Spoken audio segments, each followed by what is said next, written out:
Okay, thank you very much. Okay, it's the last session. I'm between you and going home. I don't know whether that's a good thing or a bad thing. I know for me, going home from this conference, I'm going to feel slightly saddened. I've had some fabulous conversations, some really good arguments as well. And I think I met quite a few people that are probably going to be friends going forward. One of the things about this conference is being very, very friendly. Unlike some Lean conferences I go to, or even Agile conferences, or even some Scrum, they can be quite, well, angry sometimes. But there's a free exchange of ideas. We're all learning, and it's been fabulous. So it's been great. I want to thank the organizers for inviting me to come to this conference. It's the first time in Croatia. It won't be my last. It's a beautiful country. The water here tastes great. I don't know whether they put anything in it. You don't tell me if they have, but it tastes much better than it does in London. So yes. So why am I talking to you today? Well, I think I've been asked to come along because of some of my experience in setting up large organizations and small organizations on the principles of Lean. This was even before Agile was the twinkle in some of your eyes. Okay, and it's great to see that Agile has now moved into the software world and even bursting its seams to get into the rest of the world. While that's been going on, I've been working with Lean, mostly bringing Lean into IT services. That's applications, mostly application support, but infrastructure management and customer management and end user support for IT. My background is starting off with Digital Equipment Corporation many years ago as an engineer working on VAX clusters and such like. So those of you with long memories or a good sense of computing history will know Digital Equipment Corporation. So I came out of that school, and Lean was coming onto the horizon then. I ended up being asked to join Fujitsu to set up the outsourcing arm for Fujitsu. And one of the problems that they had was they were late getting into the outsourcing market, because Fujitsu up until that point had been developing software but mostly hardware and selling what we call tin. They could see that the business world was moving towards services and multi-vendor services at that. So my job, along with a number of other people, was to come in and to create a new proposition, a new capability to go to market. But we had a problem, and that problem was IBM, HP at the time, EDS at the time, Compaq, and a whole host of other people. The outsourcing market was quite crowded, and to try and get some differentiation into that was going to be difficult. But that was our job. We had to create an outsourcing way of working that was completely different. And out of that came what became known as Sense and Respond. If you go on to any website, any search engine and put in Sense and Respond and Fujitsu, you'll still see from 2003 when we finally implemented it, it's still the number one differentiator worldwide in 2015. But what is the secret of that? Well, actually the secret is not a big secret. It is Lean. But it is Lean applied as a strategy and an organizational design. It was designed as an outsourcing strategy, not to contract with customers on IT specifications and SLAs. No, we were going to contract, and we did, around customer outcomes. Okay? And that was very different. We weren't contracting around cost of server, cost of engineering visit, or anything like that. Again, we weren't measuring first-time fix, and none of that stuff, because that stuff didn't really matter to the customer. So we learned how to use Lean in what I believe it was designed to do. It's an on-demand adaptive model. But very often what we use Lean for, and Agile, are internal point fixes. In the case of Agile, we want to get a lot of code out, with as few bugs as possible, and we've got some techniques for that. Lots of people have taken the lean techniques and got efficient processes, but these are minor achievements compared to what is possible. And I really want to talk about what's possible today. But we have to change our perspective of where we are fixing things. So that's what this is about. It's not about the methods, it's not about the tools, it's about something far more important, as we will see. The book Sense Respond came out in 2005. The follow-up book is coming out in 2015. Because in 10 years, we've learned an awful lot. I've learned in the 10 years between these two books that about a third of what I did then was completely wrong. I didn't know it at the time. But new research has helped me understand. And it's no shame to say, we found out, we've improved. And that's what the new book is about. Lean Voices on Twitter, I find it quite peculiar that people don't know me as Stephen Parry anymore. Oh, you're Lean Voices. It's quite, oh, you're Lean Voices. It's quite bizarre. So yes. I have a blog on lloydparry.com. There's lots of other slide sets on my SlideShare there. If you want to know my history, my background and reading lists, there is another personal blog called leanvoices.com. You can have a right rummage around in there, but that's my personal blog. All right, and I give lots of attribution to a great many great people that I've met on the way. Nobody can get this far. You can't get as far as you can without the work of people that have gone before. So you have to acknowledge that. Talking about acknowledgements, just to position this, people often put the acknowledgements at the end, but by this time most people are walking out. I think acknowledgement is very important. These are some of the books and references that I will probably touch on in some way in this presentation. I draw your attention to Cleared for Takeoff Strategies in Lean IT by Amadeus. That is brand new. That came out in November last year.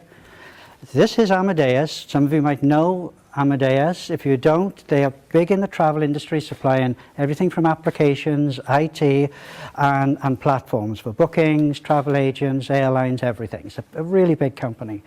They have seen that in order for them to survive in the new cloud environment, they have to change their approach to customers. It also changes what they can do for customers in the future. So this is a really good taster of the things to come for lean IT, especially in a cloud-enabled world. So I want to draw that to your attention. Some of you were with me yesterday. You'll see some of the slides from yesterday, but I'll be talking to them differently today. I like using this slide because it really sets the scene. Purpose is your passion. Vision is the world you wish to create. Strategy is how you get there. Tactics ensure you survive the journey. I find that lots of people are involved in change, and unless you have a passion for it, you're not going to get very far. Because you have to have a passion, like for surfing, because you're going to get wiped out time after time after time. But you're going to have to get back on, and you have to have a passion for wanting to learn to surf. But you fall off more times than you stay on, and then something clicks. So don't be disheartened when you're starting. But don't get involved in change, particularly lean and agile change, unless it's a passion. Vision is the world at which you want to create. What does it feel like to be in this new world you're trying to create? What does it feel like when you walk in? When you have problems, do your colleagues collaborate? Or you're on your own and you struggle? What does it feel like in work? That's what the vision of the world of work is like. And I want to spend a lot of time on that today. It's something I call the work climate. You know, what it feels. What's the climate in here? Is it good? Is it supportive? Or is it, oh, it's toxic? We will look at that. Strategy, well, that could be your plan, how to introduce lean or agile. You need to have a general plan. I know strategy isn't strictly planned, but you need to have a broad approach of how you're going to do it. Those are in the session yesterday in the workshop. We focused very heavily on what that means for you as an individual change maker, or I like to call you a leader. Because that's what you are. If you're influencing and growing people, you are a change maker. That makes you a leader. Okay. As I said, there are lots of methods. Loads of methods. Every week something's coming out. Usually it's a variation on something we've done before, packaged up differently. Usually we're rediscovering something from the past and packaging it differently. It's very confusing. And management very often look at the next best thing. They look at this lean or agile stuff and says, oh, it's not giving us the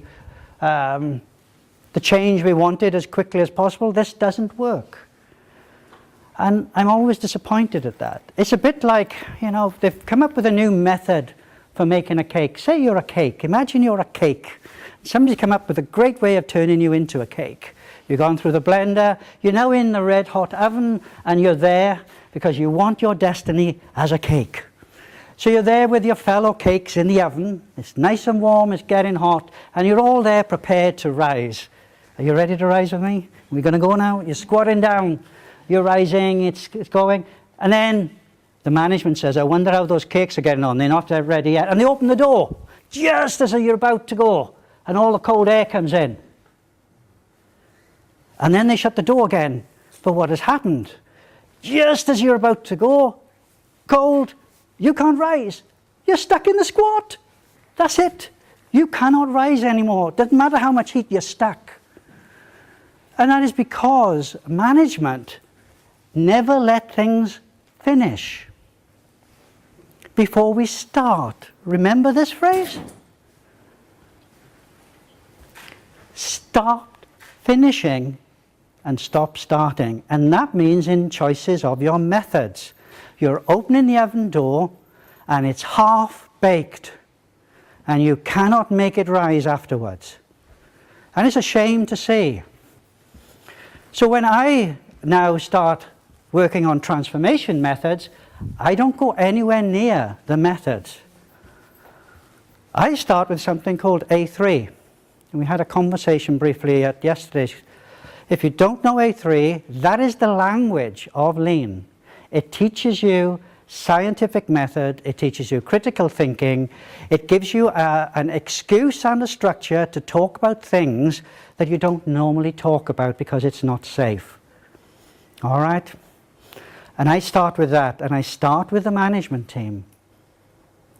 Because I'm focusing on the management team and saying, if you go lean or agile, your staff are going to start asking some really difficult questions. And you better get used to it. What you mustn't do is then, you is asking me when I'm trying to delegate something to you, saying, okay, how long has this been going on? What's the real problem here? What's the data you've got? How valid is that data? What other interpretations do you have of that data? This is the language of Lean. This is the language of staff talking to managers, not the other way around. They question their managers. Is this valid data? Why have you chosen this solution? What problem are you trying to solve? And how does this solve that? That is how you talk in a lean organization. And it's okay. And when things go wrong, we talk about them because it's okay. But some places, you don't talk about it. It's not okay. And if you talk about problems, then you become the problem. So how do we change that? Not the methods. This is the agenda. I might follow this, I might not. See how it goes. If I get questions, you are allowed to ask questions.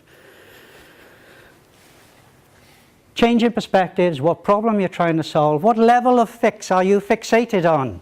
Really important. We are moving. Lean and agile is a completely different way of designing, building and operating an organization. That means everything about it changes. It's not a little bit here and there, it's everything. And if you're not getting anywhere, it's because there are other things yet to be done. What you measure tells everyone how you think. The soft stuff is the hard stuff. It's a fairly common saying. But I've added to that, and I'm saying it's the only stuff. If you want adaptive organizations, if you want people to give their willing contribution, and especially if you're in an environment of knowledge workers. It is a creative art as well as a discipline, as well as a technical craft. It's all that blend. And you can't command and control somebody to come up with brilliant code or brilliant IT solutions. What makes organizations adaptable and how can we measure it? And I'm going to show the measurement of these non-lean organizations with lean organizations. But I'm going to be talking about what it's like to work. I'm not going to be spending my time on lots of lean methods and how to get flow and how to raise standards. There's lots of conversations about that.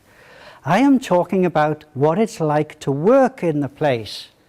Because what it's like to work in the place dictates whether you use those methods, whether you could even be bothered. Okay? It's the work climate. I'm going to talk through this. I hope I've got the sound through. This I've used several times. You can download it on YouTube. It's from the 70s. It advertised a newspaper. And you can use this in a number of ways. Most of you are in training or facilitation of some kind. You can use this. I find it very useful. So I'm going to talk through this.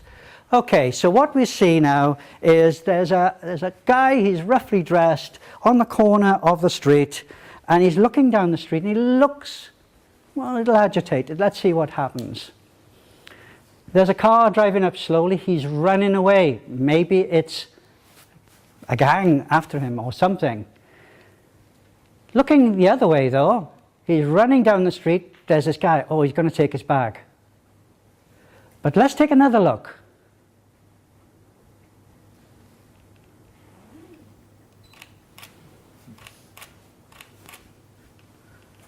Okay, what Lean and Agile must do is make sure we all see the big picture. That's what A3 is about, because there were 3 different perspectives. How do you know you see the whole thing?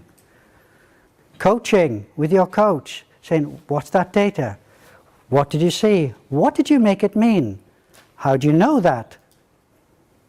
What if that conclusion is wrong? Oh, that would have a big impact on this.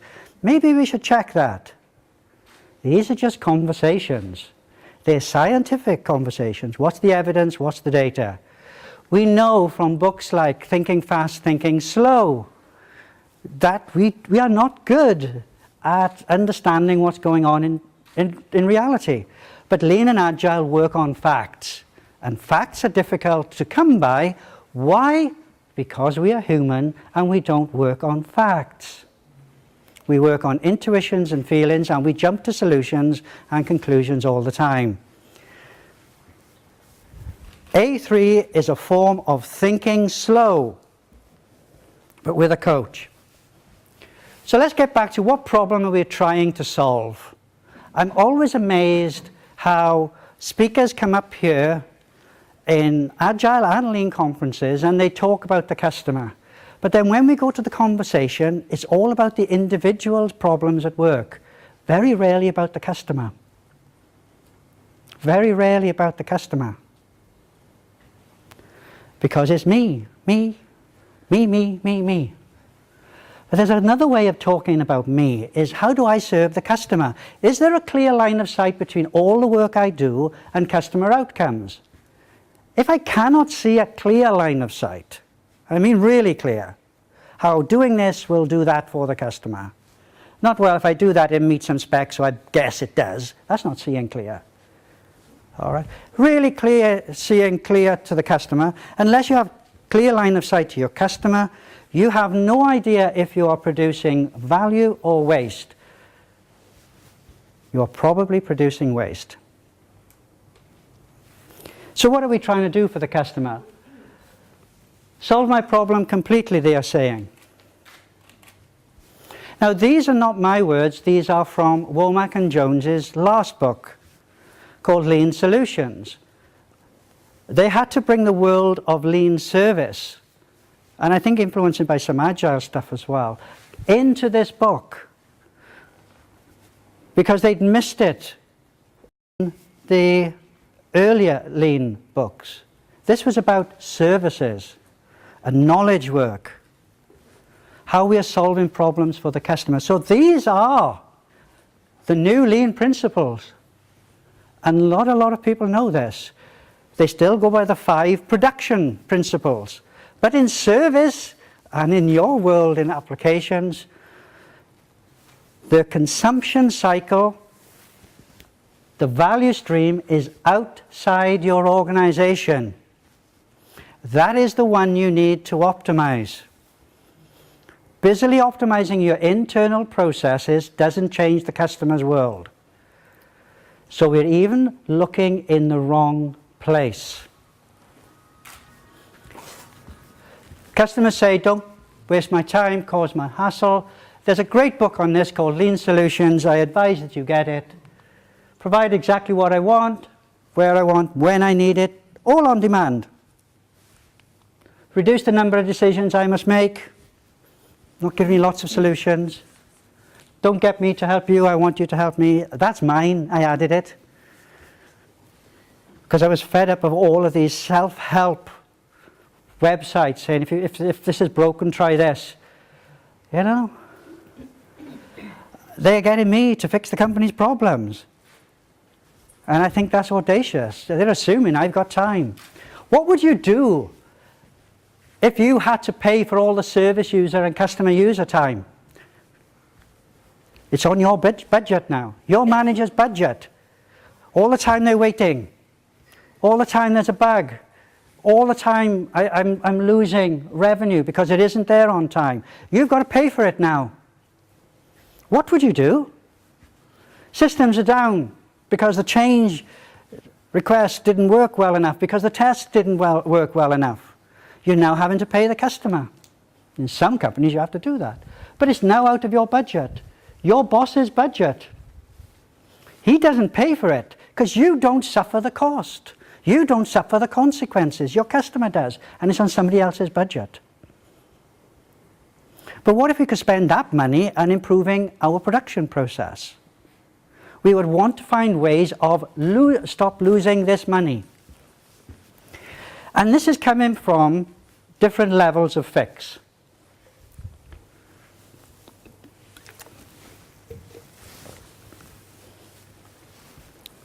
Whenever there's a problem in an organization, the first level of fix is gone on fire. The first thing we do is gather lots of people and smother the problem with people in hoping to put the fire out. Right, we've put the fire out. Now we can't leave those people there because we've got to bring them back to do their normal job. So somebody says, well, let's take a look at the processes or even the methods. That's what we do all the time. That's a, smother it, lots of people, war room, now out. Okay, we've got to change the process. How do they change the process? Usually a checklist. So we're adding more work. We don't improve the process, we add more work to it. Every process has to have 3 things in Lean and Agile. And we heard some of it this morning from Tom. Error detection, error correction, and error prevention. It should be impossible to make mistakes. Mistake proofing is your job. But we don't do that, particularly in software, and it's more difficult in software because you are experimenting. I give you that. But the levels of refactoring, I think, are excessive. What is the level 3 fix? The way we design, build, and operate our business. The job role, the spans of control, the silo mentality, the silo budgets. I won't share my resources because I've got to hit my silo targets. There's a mentality that does that. What sort of mentality makes an organization that is divided against itself? And in some organizations, customers come in and say, who do I speak to? And it's all different silos. It's as if we timeshare the customer. Where does that mentality come from? Rewarding people to produce waste faster, more efficient. Automate it. It's still waste. It's cheaper, neater, faster waste. We're improving the wrong things.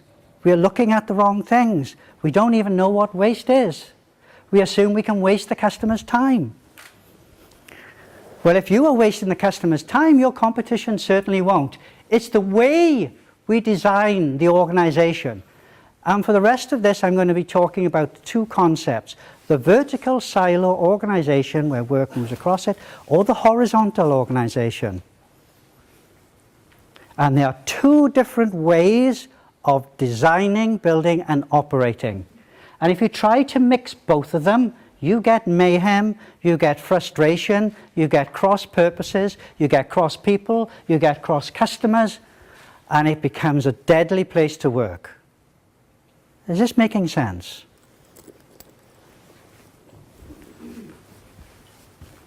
I will say something about the software arena. I think you're doing globally a brilliant job. You are the future, you are now. Code is crystallized thought. It's fabulous. But it's the generation of that is only the start. It's the life cycle of that code, putting it into systems, upgrading it, changing it, retiring it. That sits on a huge infrastructure. And the companies that I work with are mostly in those infrastructure spaces. The biggest downtime they get are from developers. That they say this has gone through test, but they test it again because they don't trust the test. And they find problems with it, but they don't tell them about the problems because they get on. But the interesting thing is, they only test certain developers' work. Others they trust. That goes straight through. So they know which developer or development team really needs some additional help, yet they don't tell them. Some characterize this as the DevOps problem, but it's not. It's one of silo thinking. Engaging, learning, leading, and improving. This is the adaptive organization. Understanding our clients, their customers, you close to the front line, and then management. How do we understand what goes on in the world? How we engage, how we learn, how we make decisions, and how we improve. That is the learning cycle. The learning cycle here is not just a set of methods, it is a set of behaviors, it is a set of principles. Lean and Agile is a whole system. Which school of management thinking influences your approach to customers, processes, people? The list goes on. If you're a vertical traditional organization of mass production or a horizontal agile and lean organization, it is a completely different beast. What tends to happen is we take agile or lean and we try to implement it in here. We try to take something from here and put it in here. It's like saying, look, all my fish over here are not very well. Okay, they're in salt water. Okay, we need an injection of some new fish. Look at these fish, they're really great. But they're in fresh water. And you put them in, and then they die. And they say, oh, well, that wasn't very good, was it? You have to understand the environment, how you manage is completely different. What managers pay attention to is entirely different. How you make decisions is completely different. And I'll show you how different it is in a minute. What problems you try to solve are completely different problems. The focus is different. SLAs are different. Fujitsu, outcomes for the customer. IBM, did I meet the uptime SLAs? Completely different. Vertical management to horizontal management. You'll have seen these before. The traditional approach, one function right up to however many. They come up with whatever departmental solution, biggest bang for the buck, but the end-to-end service delivery or the value stream. And the development guys don't have a tiny part of the value stream. So if anybody has told you that your part of the business is the value stream, it's not. It ain't. That's another story. The end-to-end service delivery, individual solutions. Some of these solutions are implemented, others say, oh, we won't get a return on investment, we won't do that. So we get solution 2 coming in, we squeeze the costs, if this represents cost. And all we're doing is we're causing problems somewhere else. By interfering functionally, we cause problems for somewhere else. If this end-to-end arrow was like one of those big long balloons, all right, and it represents the cost, I'm squeezing my cost. Everybody's squeezing their little bit of cost. And all they're doing is moving the problem somewhere else. And when everybody squeezes enough, the thing goes bang. Or the poor guy who is not strong enough on the end gets a big balloon like that. And it goes bang in front of him. I said, you caused it. We need to move from this vertical thinking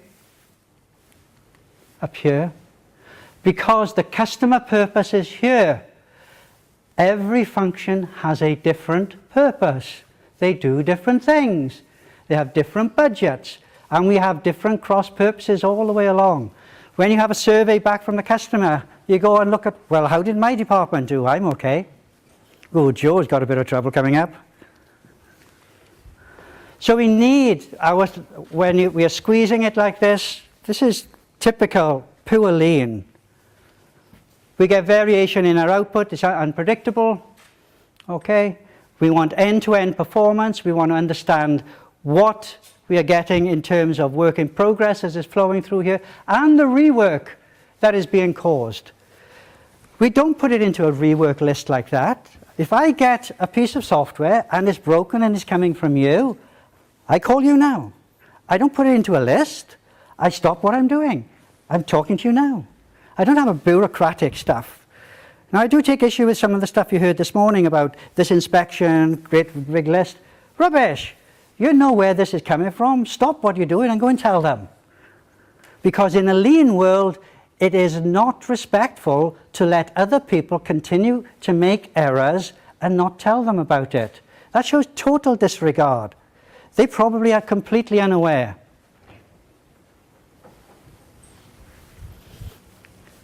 Quality feedback, real time, improve flow by just removing errors.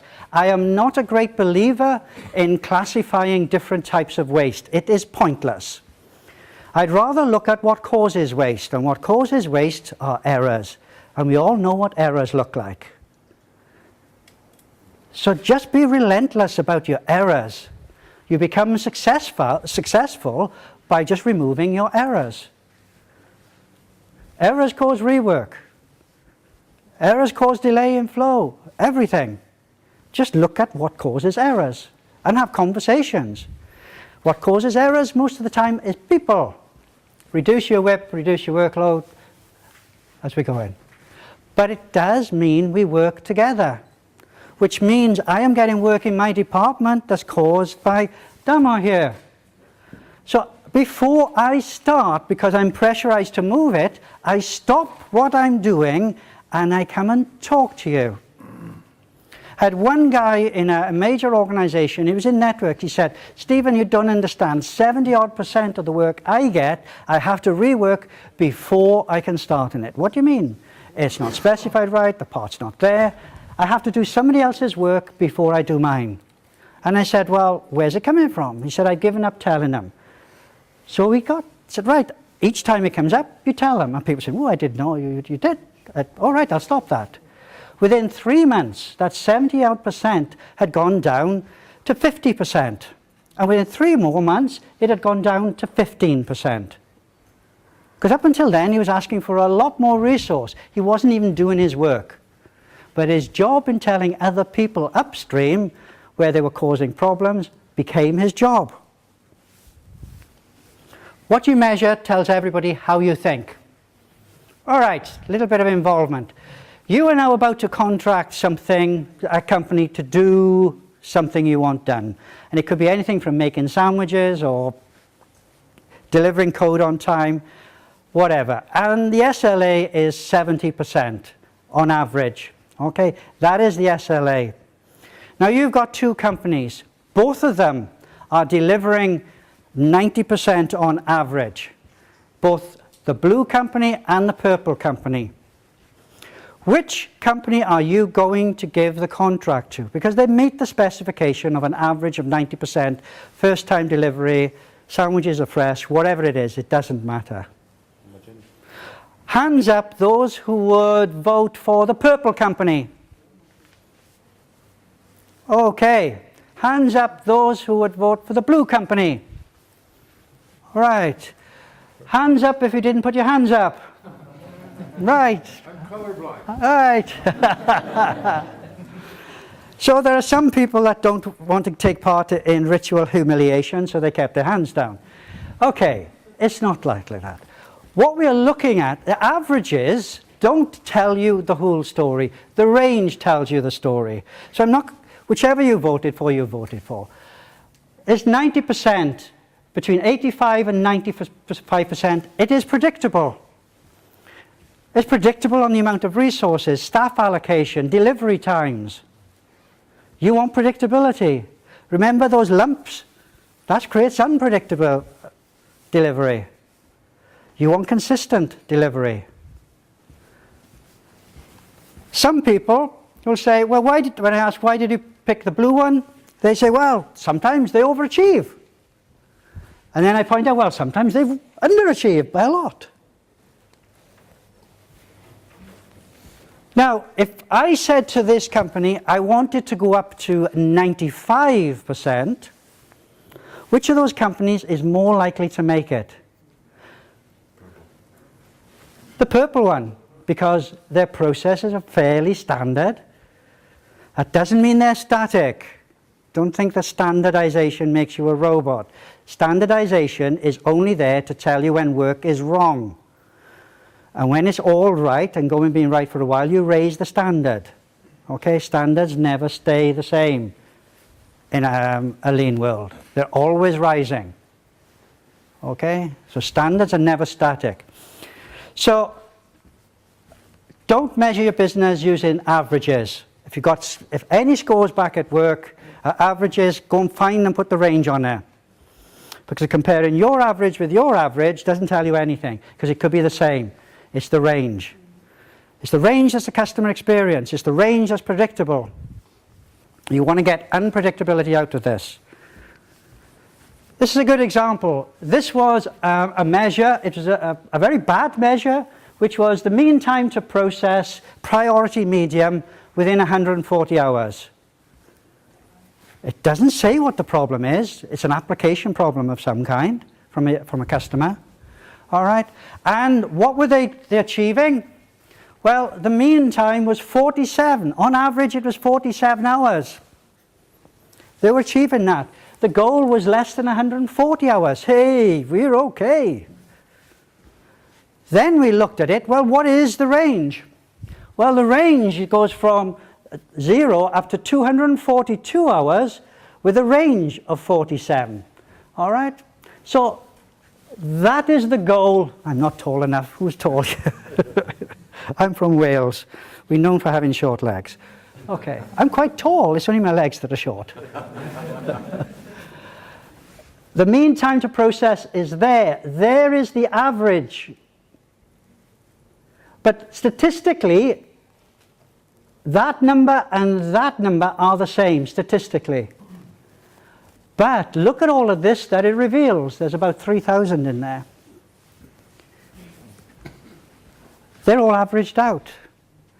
And when you look at this chart, has been specially modified, is a lot of these red ones down here are for work that could have been prevented. It was preventable, but we fixed it. Error detection, we didn't detect it. We corrected it, but we didn't prevent it. It came back in again. We detected it, we corrected it. And we are gold on how well we correct it, not how well we prevent it. And we are correcting this in real good time. So what is my average? Really low. What if I prevented that? All the easy ones are now out. What happens to my average? I blow the goal. I blow the goal. So what incentive have I got to take out the errors and the rework? None at all. Because I'll blow my average. Measures put in with good intentions and bad consequences. Gets worse. Just do this when you go back home. All your measures, either people measures, SLAs, whatever it is. Remember, averages don't count unless it's got the range with it as well. And the measure is quite simply this. Does it matter to the customer? Yes or no? And is this measure only used within one team or function? Or is it applied to everybody, end to end? Easy. Which one would we like? Functional measures or the end to end? We hope that we would get them up here. Where do we get them? I've only got the ITSM ones. And if anybody's got some Agile ones, we can try this. It'd be very interesting. But these are the ITSM. All down in this corner.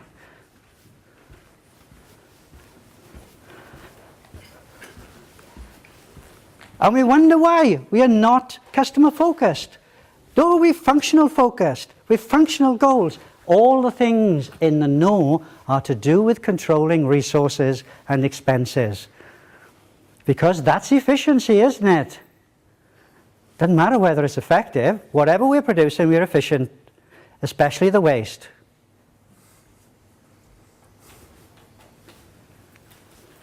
This is IT applications and IT again in a police force. Put all these measures in.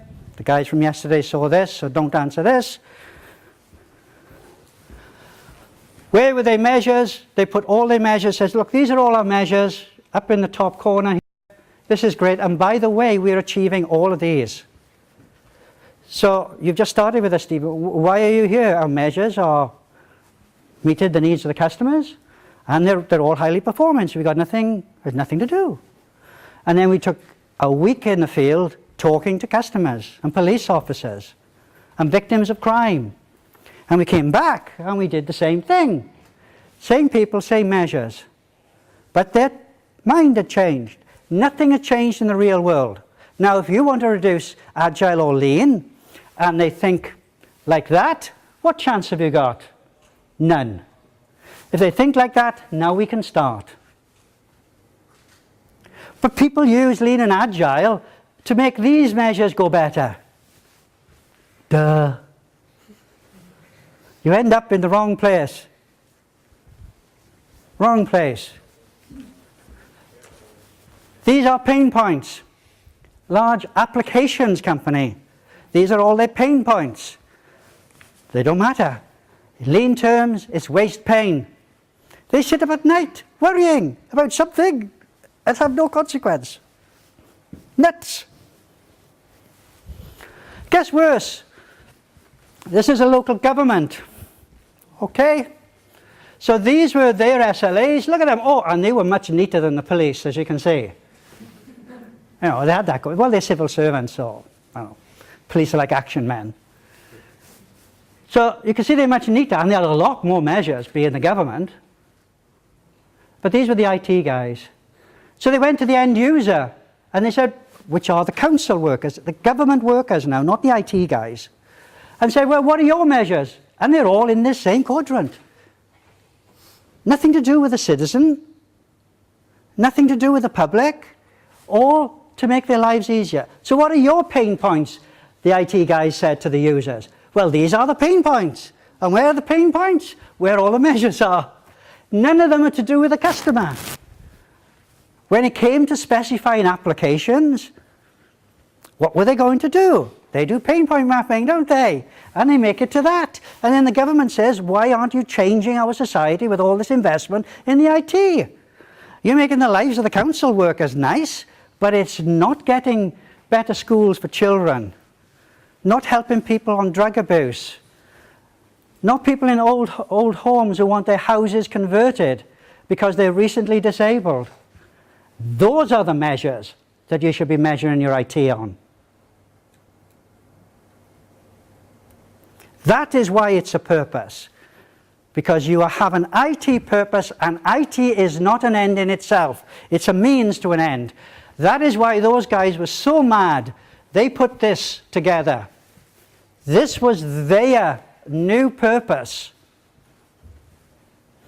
Because they saw their work was purposeless, pointless, busy, busy, bang, bang. Our purpose is to enrich and support and protect the lives of the citizens of this great city. I've taken the name out. We do this by creating a department that encourages opportunity, because it's all stifled. More busy, busy, bang, bang. Bigger bangs for the buck. Learning and growth in a safe environment. Why it was not safe? We manipulated the codes, really, on our SLAs to make them look good, because if they look bad, we'd have the inspectors. Which engages, recognizes, and supports the willing contribution. To do this, we must be honest, committed, and inspiring. Because when the alarm went, people just put the snooze on. When the alarm went, they'd go, oh no, I'm not going back to that place again. It lacked the purpose. It was monotonous. It didn't support. No growth. They felt trapped. That's why the soft stuff is the hard stuff. And it's the only stuff. You don't get this right, you don't get anything. And I'm passionate about this. You can have the best processes in the world. I went recently to an organization that had ITIL configuration certificates, a whole wall of ITIL certification. And this was held up as an ITIL case study. You familiar with ITIL? Yet what did it lack? Any enthusiasm, ingenuity, blindly following the process, no thinking. And that was an organization that needed to rapidly change. But they'd been institutionalized. But it was excellent. In fact, it had been so institutionalized, it had been certified.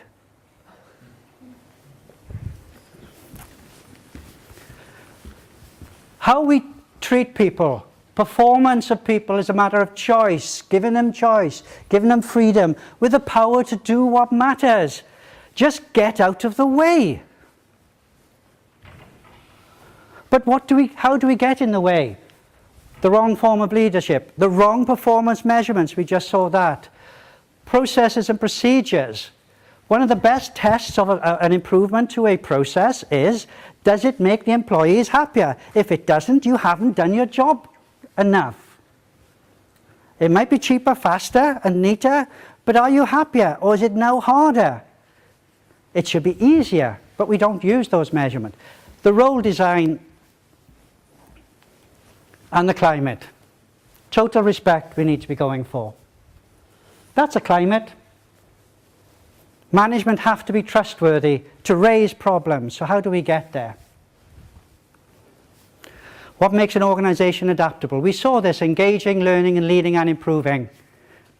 I'm going to quickly go through this. What does engaging mean? Does your job allow your staff to engage with customers or users? Well, if you're the product manager or whatever you call them, then fine. But the rest of the team don't talk. Let's hope he gets it right. Is everything forbidden unless it's permitted, locked down? Or is everything permitted unless it's forbidden? Entirely different. Learning. All right, do staff routinely share what's happening in the customer world? Do they even know who the customer is? They don't know their world. They just hope that what they do helps somewhere. It works out. Do they routinely collaborate and problem solve with senior and mid-management? Some of them never see them. In software companies, and I'm sure some of you are small enough where the leadership are with you. That's great. But once you get above a certain size, you very rarely see them. What's the management focus? Employee utilization, cost reduction, or work intensification? Or is the management focus, I am developing your creativity, I'm giving you awareness of how to understand customer outcomes, I'm developing your problem and diagnosis skills to be able to challenge, learning and sharing knowledge. Collaboration is a core competency. Most organizations can say the word collaboration, very few can spell it, let alone do it. They don't know what that means. Leading. Do leaders foster a no-blame culture? Do they pay attention to efficiency functional targets, we saw in the measures, or the end-to-end measures creating customer outcomes? Who does the leading? A few at the top, or everybody?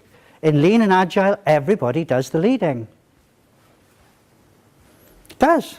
You take responsibility for your work, the quality of your work. You take responsibility for letting other people know that there's a problem with their quality. That shows total respect, not just say, oh, what's your name there? I'm looking at you. What's your name? Darko, Johnny Darko. Okay. Darko. All right. Nah, I don't like Johnny Darko. Sorry. No, I'm not going to tell him this because I will get the awards because I'm good and he'll be scored down. And whatever money is shared out at the end of the year, I'll get more. You can see that sets it up. You're not Johnny Darko, though, you? All right. Do we exchange opinions or do we exchange facts? A3 thinking. Really important. Improving. Do you influence the end-to-end business or just your place of work? It goes on. You'll have these slides. I really want to come to, these are the questions. It's a climate, how it feels. We just ask organizations to fill out online anonymous questions around that. That's the information we are looking for. And we use a university to calculate the results as a work psychology analysis. And it tells us what it feels like. And what it feels like at work tells us how it's designed, built, and operate. And before you blame the managers, they are victims as well. They are victims of, that's the only way they know how to do it. And they think trying harder at the wrong things will make it better. It just makes it worse. So I'm going to go through these quite quickly, and I'm going to tell you whether they're really weak at it, or standard, or excellent. And this is 0, going up to excellent. This is a real case.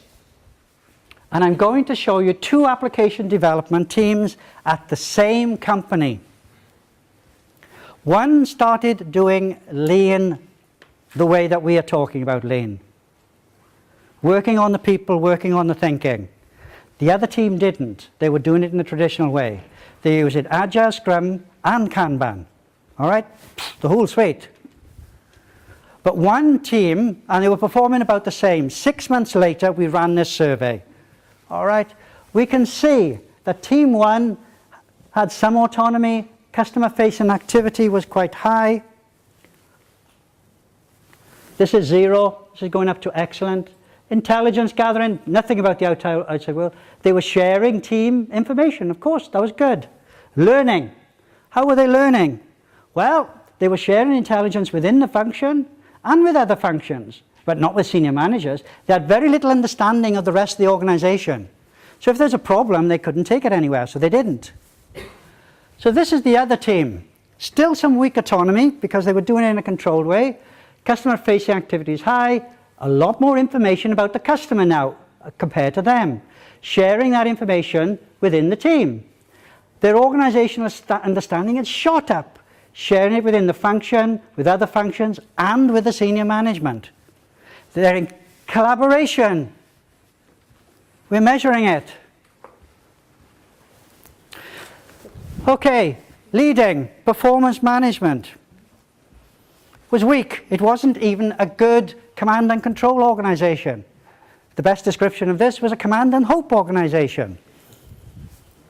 The leadership approach, very little leadership. Responsiveness to customer issues, fabulous. Almost off the chart. But better ideas to serve the customers, it was low. This seems a little illogical. Responding to customer issues was fabulous when it went wrong. It was a reactive. As a proactive service, it's non-existent. But when it went wrong, boy, were they good. All right, so that explains that. Improving. What were they improving? Very little. They had so much busy, bang, bang stuff, they didn't have time for improvement. And what I say, if anybody says they have little time for improvement, be careful, because having little time for improvement is the biggest business case you need to spend time improving. Looking at what happened the other side here. Leadership approach. This was the people taking leadership. Responsiveness to customer issues. Yep, high like these. But they're implementing new ideas. Adaptability. Influence on improving the service. Here, none. Up. Working practices. Changing the methods. Changing my measurement system. Because if it matters to the customer, I should measure it. And what matters to the customer keeps changing, so I need to keep changing my measurement system. But how do I know that unless I'm continually talking? This is adaptiveness. And it's not management, it's just staff. They know how to do it if you get out of their way. Employee influence on the end-to-end process, on other functions, massive. So not just collaboration.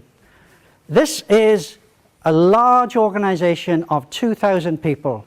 This is application support, applications development, and infrastructure management. This is, I think it's a 2-year journey. This was all 4. Engaging, learning, leading, and improving. That was before the transformation. You can see they're going towards direct and control. Where over here, we want to go to listen and adapt. Remember, the central is neutral. We want to go more that way or more that way. It's improvement that way. There's nothing wrong with this, but get good at it. This way is a transformation. Completely different way of working. Transformation means going beyond your current form. This is what it was 18 months later. Completely changed over here. Some stayed over here, as you can see. What we're seeing is this is the range. Some of them didn't have a good understanding of some of them. So it was split. So this is split. You can see there's a range. Remember, this is neutral in the middle. But we changed direction from direct and control towards a listen and adapt. An adaptive organization. And people can feel it. Which organization do you want to work in? Do you want to work in that one? Hands up. Who wants to work in that? 90% of the organizations we survey look like that.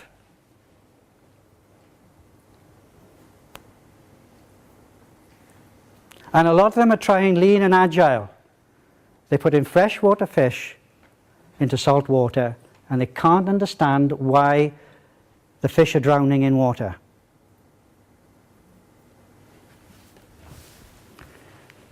You get the behavior you design for, or you fail to design for. It is your choice. Now you have a responsibility. You now know the difference. It's not about trying harder at what you're trying to do. You have to change. These are the conversations for change. And those of you with me yesterday know how to have some of those conversations. What questions to ask to find out if you're talking to a direct and control manager or a listen and adapt manager, and you would respond very differently.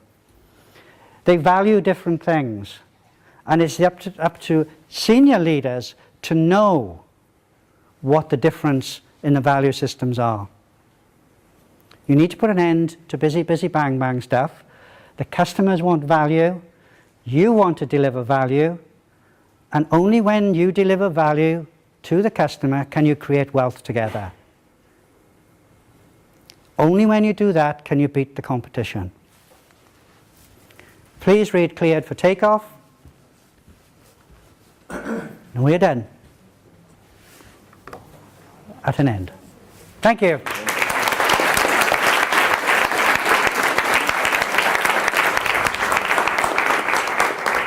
So I think we're probably quite close to the end. I'm about 2 minutes over, I think. No problem. That's okay. So if anybody wants to have some questions now, I'm quite happy to, but I'm staying around. I'm not leaving tonight. If you need to catch a plane or something, it's been great seeing you. Any questions, I'm quite happy to take them. No, you're a shy lot. Well, you're being good to me. Thank you very much. Thank you.